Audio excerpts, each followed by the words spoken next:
हा व्हिडिओ नेमका कुठला आहे याची खात्री झाली नाही, परंतु ग्रामीण भागामध्ये खेड्यापाड्यामध्ये आमची माता माऊली या सगळ्या गोष्टीवरती प्रश्नचिन्ह उपस्थित करते। खऱ्या अर्थाने हे महत्वाचं आहे। आमचा गोरगरिबाचा शेतकऱ्याचा विचार करा अशा पद्धतीनं इथल्या व्यवस्थेला आणि लोकप्रतिनिधीला ती खणकावते आहे।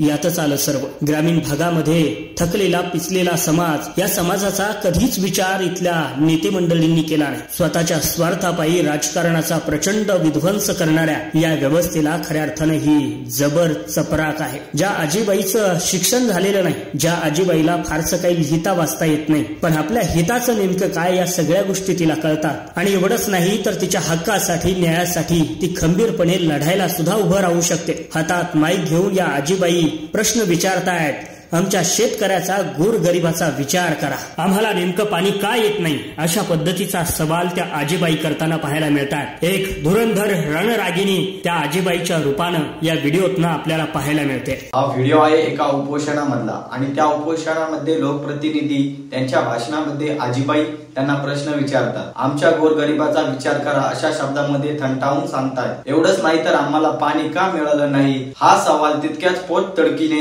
आजीबाई विचारताना पाहायला मिळतात। लोकप्रतिनिधी असो किंवा इथली व्यवस्था असो, यांना जाब विचारायची ताकद आमच्या खेड्यातील माता माऊली ठेवते आणि तेच या निमित्ताने सिद्ध होत आहे।